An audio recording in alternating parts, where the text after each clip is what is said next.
Sublime. The concept of the sublime is one of the most fascinating ideas in philosophy and aesthetics. It refers to experiences that go beyond beauty, moments that overwhelm us with awe, wonder, or even fear. The sublime is not just about what looks pleasant. It is about what feels vast, powerful, and beyond ordinary human comprehension. Think about standing at the edge of a massive mountain range, staring up at the night sky filled with countless stars, or watching the ocean in the middle of a storm. These experiences can make us feel small and powerless, but also deeply moved. That feeling is what philosophers call the sublime. The idea became especially important in the 18th century. Edmund Burke described the sublime as something that inspires both fear and admiration at the same time. For him, it was linked to vastness, darkness, and power, things that make us realize the limits of our own control. Immanuel Kant also wrote about the sublime. He argued that when we face something immense and overwhelming, like infinite space or violent nature, we first feel fear or insignificance. But then our reason reminds us that as humans, we have the ability to think beyond the physical world.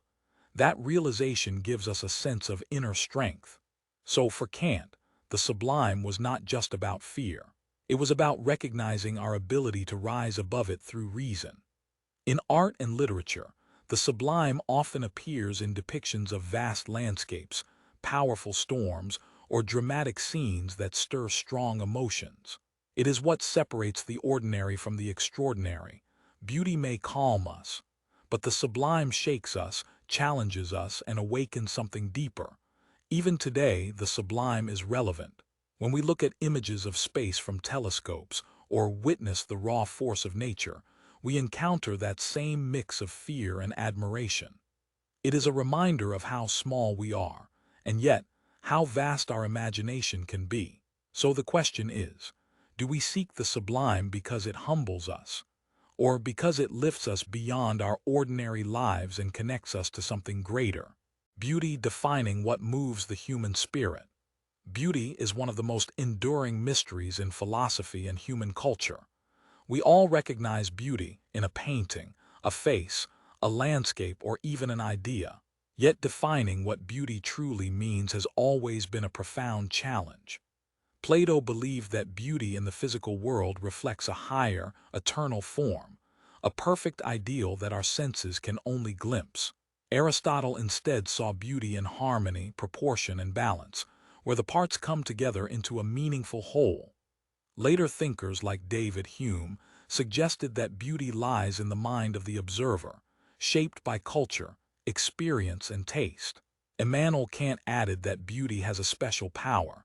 When we call something beautiful, we feel it deserves universal agreement, even though it comes from personal judgment. Beauty is not limited to art or appearances. It can be found in the elegance of a mathematical equation, the simplicity of a scientific law, or the goodness of a moral act. Beyond pleasure, beauty can inspire, elevate, and even transform us. But modern debates remind us that beauty is never neutral. It is tied to culture, media, and society's shifting ideals. Some argue that beauty is narrowly defined and restrictive, while others see it as increasingly diverse and inclusive. The question remains, is beauty universal or always subjective? Is it discovered in the world or created by the human mind? And why does beauty hold such power over our emotions, imagination, and sense of meaning? Taste philosophy of judgment and preference. Taste in philosophy refers to our capacity to judge beauty, art, and aesthetic value. When we say something is beautiful, elegant, or refined, we are not just describing it. We are making a judgment based on taste. But what exactly shapes taste? And can it be universal, or is it always subjective and personal? In the 18th century, philosophers began to explore this question deeply. David Hume argued that while beauty may depend on individual perception, there can still be a standard of taste. He believed that people with sensitivity, experience, and practice could make more reliable judgments about art and beauty. For Hume, good taste required both refinement of feeling and careful comparison across many works. Immanuel Kant took the discussion further. For him, judgments of taste were unique because they were subjective, yet carried a sense of universality. When we call something beautiful, we do not mean only, "I like it." Instead, we feel that everyone ought to agree with us. This paradox makes taste one of the most puzzling aspects of aesthetics. Taste is also shaped by culture, tradition, and social influence. What one society calls beautiful, another might ignore. Fashion, cuisine, music, and art all reveal how taste changes across time and place.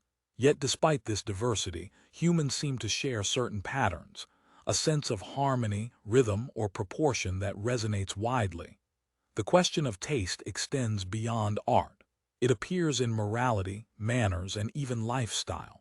We often speak of good taste in behavior, conversation, or judgment, suggesting that taste is not only about pleasure, but also about refinement and wisdom. Modern thinkers challenge whether taste can ever escape power and privilege. Some argue that standards of taste are often used to exclude, to separate high culture from popular culture, or to elevate certain groups over others. Others defend taste as a way of cultivating sensitivity, appreciation, and deeper connection to human creativity.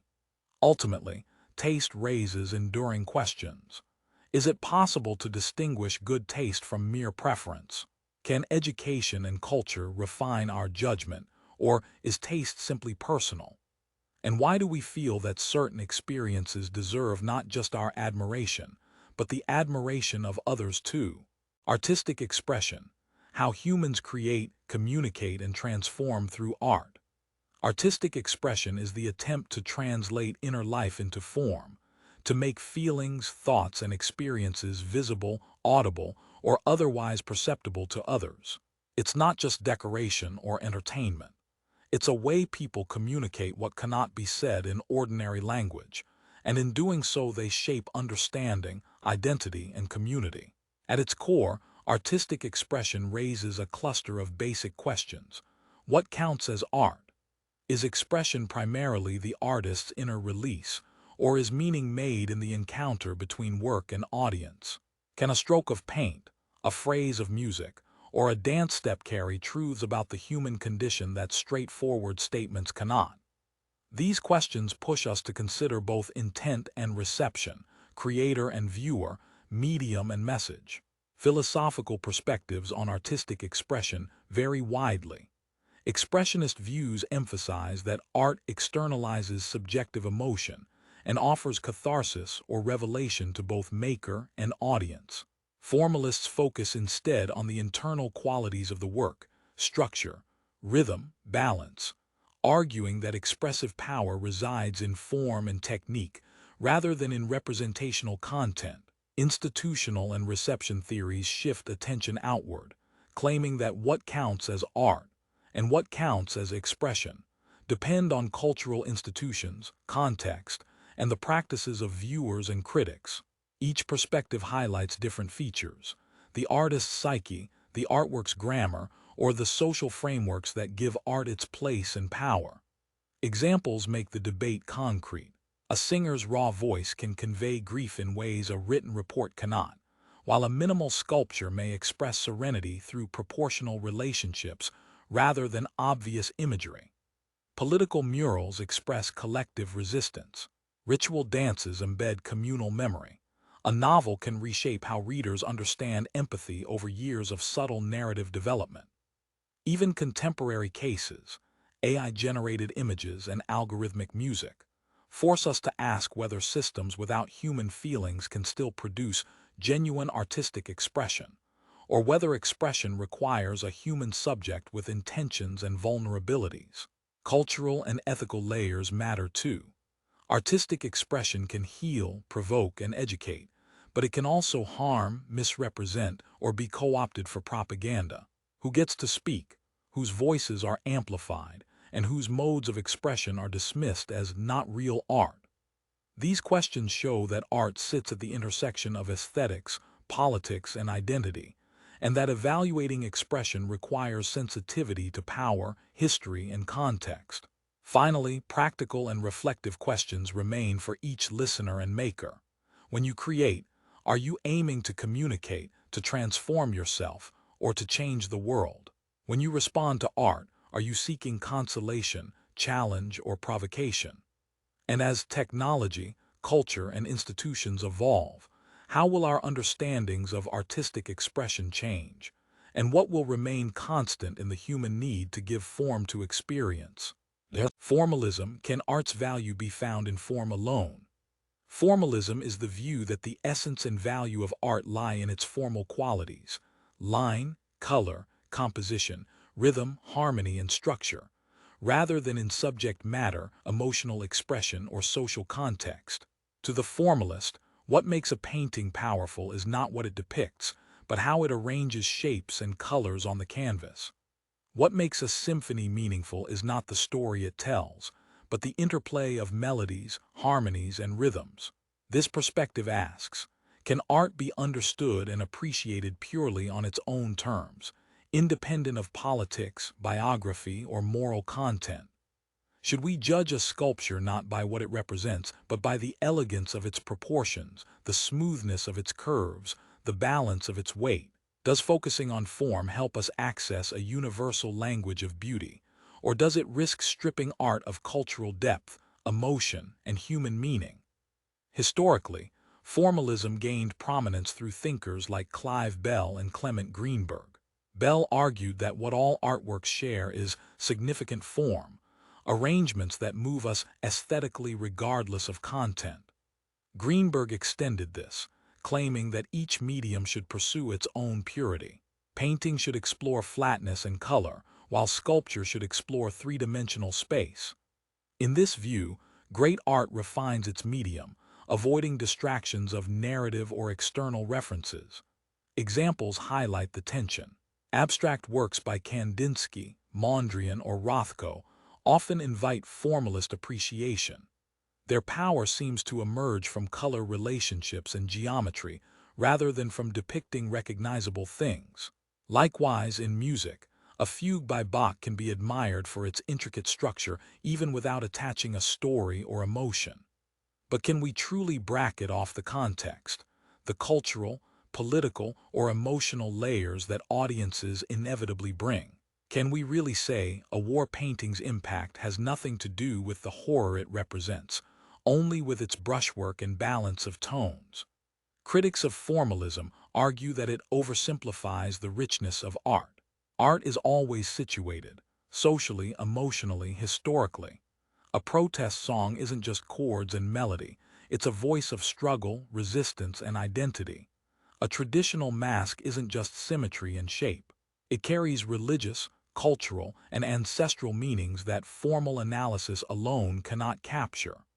Ignoring these aspects risks reducing art to decoration, severed from its lived significance. Yet formalism also offers a valuable corrective. By emphasizing form, it reminds us that technique matters, that part of what moves us is the arrangement of elements in space and time. It encourages a slow, careful looking, a way of seeing art not only as message but as crafted experience. Perhaps the real challenge is balance, recognizing that form shapes meaning, but meaning is never reducible to form alone. Ultimately, formalism raises a central philosophical question. Is art's essence found within the work itself, or in its relation to the wider world of emotions, ideas, and contexts? Can we ever cleanly separate the two, or do form and content remain inseparably intertwined in every genuine work of art? Expressionism: can art reveal the depths of the human soul?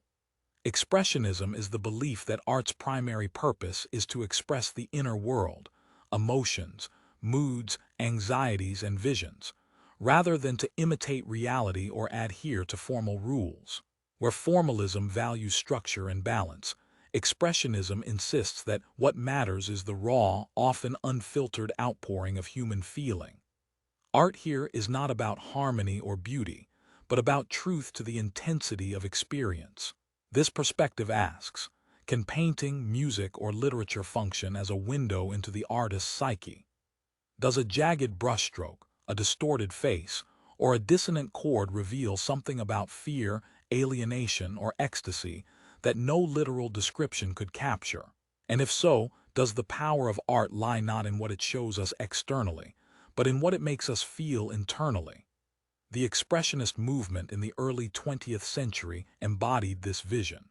Artists like Edvard Munch with the Scream, or Kandinsky with his abstract explosions of color, sought to convey inner states rather than outer appearances.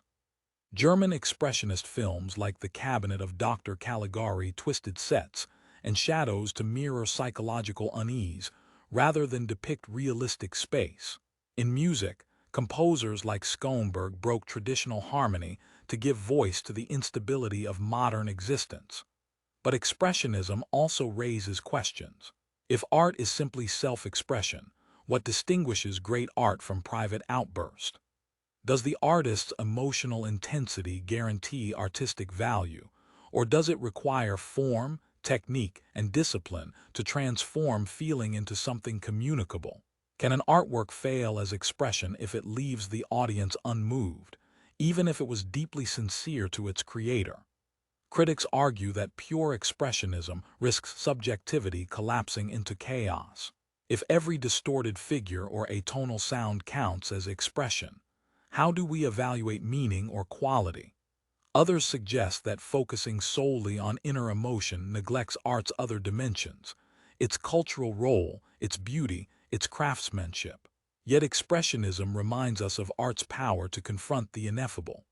A cry painted on canvas, a howl set to music, or a poem written in anguish can resonate across cultures and generations. Perhaps this is because emotions themselves are universal, even when their forms of expression differ. In this sense, Expressionism affirms art as a medium not just of beauty, but of catharsis, empathy, and shared vulnerability. Ultimately, Expressionism pushes us to ask, is the highest purpose of art to mirror the world, or to expose the hidden truths of the human heart? When we encounter art, are we truly seeing the world, or are we seeing ourselves reflected back through another's expression? Mimesis, is art a mirror of reality or something more? Mimesis, one of the oldest ideas in philosophy of art, comes from the Greek word meaning imitation. For thinkers like Plato and Aristotle, art was understood as a form of copying or representing reality, a mirror that reflects the world around us.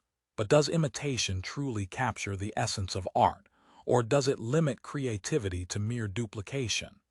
Plato believed that mimesis was dangerous because it was twice removed from truth. According to him, reality itself was already a shadow of the eternal forms, so art, as an imitation of reality, was only a copy of a copy. For this reason, he feared that art could mislead people, appealing to emotions rather than reason. Aristotle, however, saw mimesis differently.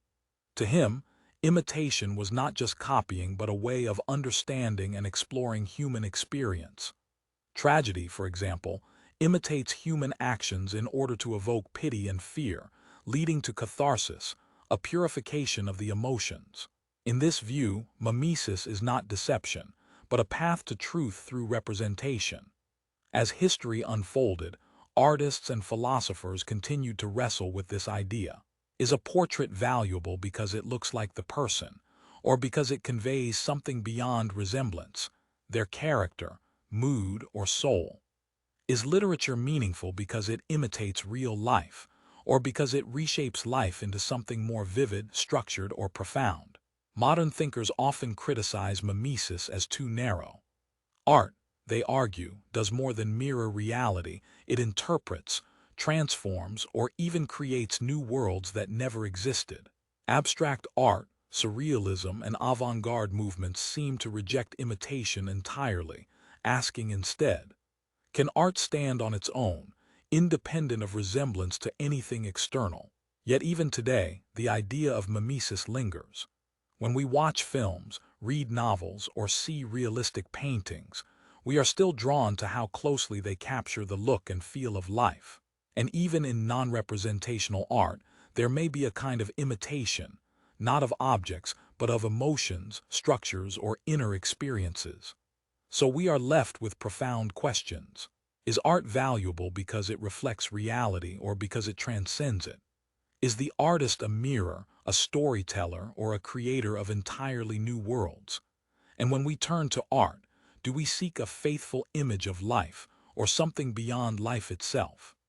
Avant-garde breaking boundaries or redefining art. The term avant-garde comes from the French military expression meaning advance guard or vanguard, those who move ahead of the main army. In the world of art and philosophy, the avant-garde refers to movements that seek to challenge conventions, push boundaries, and explore entirely new forms of expression. But what does it mean for art to be ahead of its time? And how do we decide whether such radical experiments are profound innovations or meaningless provocations? Throughout history, avant-garde artists have aimed not just to create art, but to redefine what counts as art itself. From Dadaism and Surrealism to Cubism and Futurism, these movements often shocked audiences by rejecting traditional beauty, harmony, and technique. Instead, they embraced disruption, absurdity, and unfamiliar forms in order to question cultural norms. For example, Marcel Duchamp's fountain, a urinal presented as a sculpture, was not meant to be admired for craftsmanship, but to provoke reflection. Can anything be art if an artist declares it so? Is the value of art in the object itself, or in the idea it communicates? The avant-garde also raises questions about the relationship between art and society. Should art comfort us or disturb us? Should it reflect reality or seek to overturn it? By challenging authority, tradition, and even the definition of art, avant-garde movements often become deeply political, pointing to the role of art in social change. But critics ask, when does the pursuit of novelty become self-indulgent? If art breaks too far from shared experience, does it risk alienating its audience entirely? And if everything can be art, does the word art lose its meaning? The avant-garde thus embodies a tension between innovation and alienation, vision and chaos. It reminds us that art is not static but an evolving dialogue, sometimes harmonious, sometimes confrontational. And it leaves us with a deeper question. Is the true purpose of art to please or to transform? Institutional theory of art. Is art defined by society or by itself? The institutional theory of art, most famously associated with philosopher George Dickey, proposes a bold idea. Art is whatever the art world accepts as art. According to this view, a work becomes art not because of its beauty, meaning, or form, but because it is presented, recognized, and validated by the institutions of the art world, galleries, museums, critics, and curators. This theory shifts the focus away from the object itself and toward the social context. A painting, sculpture, or performance becomes art when it enters into the network of practices, traditions, and judgments that make up the art world. In other words, art is not only a product of creation, but of recognition and acceptance. The institutional theory helps explain why Duchamp's fountain, an ordinary urinal, could be considered art once it was displayed in an exhibition. It wasn't the object that made it art, but the act of placing it in an artistic context and inviting people to interpret it. Yet this raises challenging questions. If art is defined by institutions, does that mean ordinary people have no voice in determining what counts as art? Does this give too much power to elites, critics, and gatekeepers? And what happens when those very institutions are challenged by new movements, digital platforms, or outsider artists who bypass traditional channels? Some critics argue that the institutional theory reduces art to a kind of social game, where status and authority matter more than creativity or meaning. Others defend it, claiming that it highlights the communal and cultural nature of art, that art cannot exist in isolation, but only within a shared framework of interpretation. Ultimately, the institutional theory forces us to consider whether art is an inherent quality or a social construction. Is art valuable because of what it expresses, or because of the recognition it receives? And when you encounter a work that puzzles or even offends you, is your reaction shaped by the art itself, or by the institutions that declare it worthy of the title art? Philosophy of life: how should we live and what truly matters? The philosophy of life is one of the oldest and most personal branches of philosophy. It asks the fundamental questions that every human being at some point must face. What is the purpose of life? How should we live? And what truly matters in the brief time we are given? Different traditions have offered different answers. For some, life is about seeking happiness and pleasure, as in the teachings of Epicurus. For others, it is about living in accordance with virtue, as the Stoics insisted, finding strength in self-discipline and harmony with nature. Existentialists, on the other hand, argue that life has no pre-given meaning. Instead, we must create meaning for ourselves through choices, actions, and authenticity. The philosophy of life also examines the tension between individual freedom and collective responsibility. Should we focus on self-fulfillment or on serving others? Is the good life about personal success or about contributing to something larger than ourselves? Religious traditions add another layer, offering visions of life as a journey towards salvation, enlightenment, or union with the divine. Yet secular thinkers often frame life as a finite, precious gift, urging us to embrace the present moment, to cultivate wisdom, and to leave behind a legacy that matters. At the heart of the philosophy of life lies the question of values. What do we prioritize? Wealth, power, and recognition? Or kindness, love, and truth?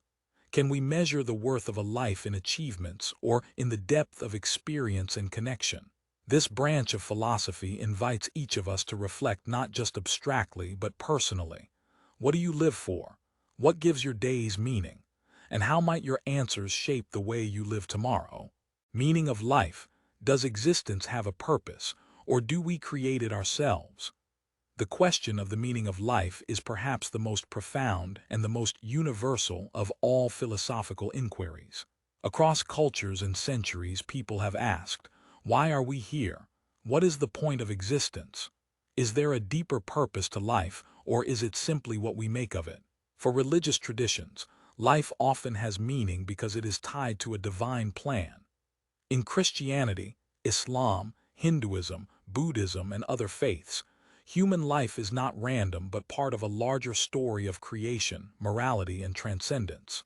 Meaning is discovered by aligning oneself with spiritual truth or ultimate reality. Philosophers, however, have offered varied and sometimes conflicting answers. Existentialists like Jean-Paul Sartre argued that life has no inherent purpose. It is up to us to create meaning through authentic choices.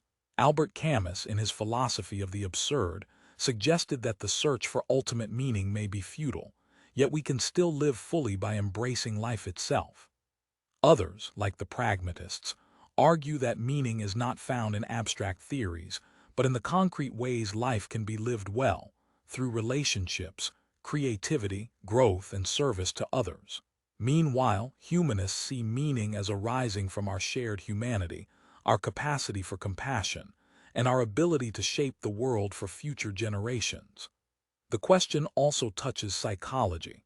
Studies show that people who feel a sense of purpose often experience greater resilience, well-being, and fulfillment. But purpose need not be grand. It may be found in small acts of kindness, in creating art, in raising a family, or in contributing to a community. And yet the mystery remains. Is meaning something we discover, like a hidden truth waiting to be uncovered? Or is it something we invent, a story we tell ourselves to bring coherence to existence? Ultimately, the meaning of life is both universal and deeply personal. Each person must wrestle with it, each culture gives different answers, and each generation asks again, what does life mean to you? And how will your answer guide the way you live? Optimism: is the world moving toward the good, or do we simply choose hope? Optimism is more than just a sunny outlook. It is a philosophical stance, a way of interpreting life, history, and human existence. At its core, optimism suggests that the world is ordered in such a way that, despite suffering and setbacks, things ultimately work out for the good. But is this belief grounded in reason, or is it an act of faith and hope?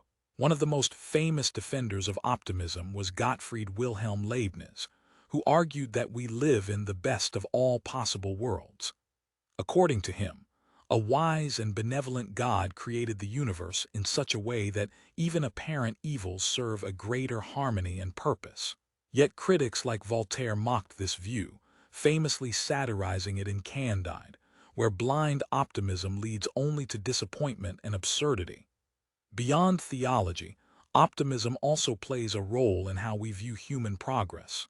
Enlightenment thinkers believe that reason, science, and education could steadily improve society. Modern optimists, like psychologist Steven Pinker, point to declining violence, rising life expectancy, and expanding human rights as evidence that the world, despite its flaws, is getting better. But skeptics warn that such optimism risks overlooking inequality, ecological crisis, and new forms of conflict.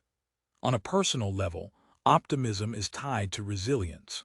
To believe that tomorrow can be better than today is often what allows people to endure hardship, recover from loss, and strive toward their goals. Yet some argue that too much optimism can become naive, a denial of reality that leaves us unprepared for life's challenges. So we must ask, is optimism a clear-eyed recognition of humanity's potential or a comforting illusion? Does hope push us forward or blind us to danger? And perhaps most importantly, when we face uncertainty, do we choose optimism because it reflects reality or because it sustains us in spite of it? Pessimism, the philosophy of life's harsh realities. Pessimism is the view that life is filled with suffering, limitation, and disappointment. Unlike optimism, it focuses on the challenges, struggles, and inherent difficulties of existence rather than promising easy solutions or guaranteed happiness. It asks us to confront life honestly and recognize that pain, loss, and failure are often unavoidable. Historically, philosophers like Arthur Schopenhauer emphasized that human desire is insatiable, producing more frustration than fulfillment. Pleasure may be fleeting, but the underlying force of wanting and striving remains, driving continual dissatisfaction. Pessimism encourages reflection on whether our pursuits truly lead to contentment or merely deepen our sense of longing. Beyond personal experience, pessimism can apply to society and history. Some thinkers argue that civilizations rise and fall in cycles, that human institutions are fragile, and that progress is never permanent. This perspective warns against blind faith in political, technological, or cultural optimism. Yet pessimism can also offer insight and resilience. By recognizing the limits of human life and the inevitability of suffering, we may approach decisions with caution, preparedness, and wisdom. It can guide moral choices, encourage humility, and foster deeper appreciation for moments of joy and meaning when they occur. Critics, however, warn that excessive pessimism can breed cynicism, passivity, or despair. A worldview focused solely on suffering risks neglecting beauty, achievement, and love. The challenge is to balance realism with engagement, acknowledging life's difficulties without surrendering to hopelessness. Ultimately, pessimism is both a warning and an invitation. It challenges us to see life clearly, to act prudently, and to cultivate meaning in a world where suffering is unavoidable. Is it a philosophy of defeat, or a guide to living with courage and authenticity? The Epicurean view on death: should we fear the end of life? The Epicurean view on death is one of the most comforting perspectives in philosophy. Epicurus argued that death is nothing to us, because when we exist, death is not present, and when death is present, we no longer exist. In other words, we never truly experience death, so fearing it is irrational and unhelpful. Epicureans believe that anxiety about death robs life of enjoyment. By accepting mortality as natural and inevitable, we can focus on living well, seeking pleasure in moderation, cultivating friendship, and minimizing unnecessary pain. This philosophy encourages a mindset where life's finite nature enhances its value rather than creating dread. This perspective also challenges cultural assumptions about immortality and legacy. Many fear death because they see it as the ultimate loss, or worry about leaving nothing behind. Epicureanism reframes the issue. What matters is the quality of life experienced, not the duration of existence or posthumous remembrance. Critics may argue that this approach is too detached, downplaying the emotional weight of death and grief. Yet by accepting death as natural, Epicurean thought offers practical guidance for living without paralyzing fear. It suggests that the path to tranquility lies in understanding our limits and embracing the present moment fully. Ultimately, the Epicurean view invites reflection. If death is inevitable and cannot be experienced, why waste energy fearing it? Can embracing this perspective free us to live with clarity, joy, and peace, appreciating life as it unfolds? The Stoic view on death facing mortality with courage and reason. Stoicism teaches that death is a natural part of life and should be approached with calm, reasoned acceptance. For the Stoics, fearing death is irrational because it is beyond our control, and what truly matters is how we live, not how long we live. Life gains meaning through virtue, wisdom, and moral integrity, not through clinging to its duration. Philosophers like Seneca and Marcus Aurelius emphasize that reflecting on death can strengthen us. By keeping mortality in mind, we are reminded to live deliberately, cherish the present, and focus on what is within our power. Death is inevitable, but anxiety over it only harms us unnecessarily. Stoics also stress that death is a universal fate, shared by all humans. Recognizing this can cultivate humility, compassion, and perspective. It reminds us that social status, wealth, and external achievements are fleeting, and that virtue is the only lasting good. Unlike Epicureans, Stoics do not focus on pleasure as the goal instead. They teach that facing death bravely is part of cultivating resilience and inner freedom. Accepting mortality is an exercise in mastering the mind, reducing fear, and living with equanimity in all circumstances. Ultimately, the Stoic approach reframes death not as a threat, but as a natural boundary that gives life urgency and clarity. Can embracing this mindset guide us to live more intentionally, with courage, wisdom, and moral integrity? Immortality, the human desire to transcend death. Immortality has fascinated humans for centuries, inspiring myths, religions, and philosophical inquiry. We naturally wonder, can life continue indefinitely, and would it even be desirable? Philosophers ask whether eternal existence is a blessing or a burden, and what it means for the value of life itself. Some traditions view immortality as a literal continuation of the soul or consciousness after death. Religions often promise eternal life in heaven, reincarnation, or spiritual transcendence. These beliefs offer comfort, hope, and moral guidance, framing life as part of a larger, infinite narrative. Philosophers, however, question whether living forever would enhance or diminish life. Would endless existence make experiences lose their meaning, turning joys and achievements into repetitive cycles? Does mortality give life urgency, shaping the choices we make and the priorities we hold? Modern discussions of immortality also consider scientific and technological possibilities. Advances in medicine, cryonics, and digital consciousness raise ethical and philosophical questions. Even if indefinite life is achievable, should it be pursued? And what consequences might it have for society, identity, and personal fulfillment? Ultimately, immortality challenges us to reflect on the value and limits of life. Does life's finite nature give it depth and significance?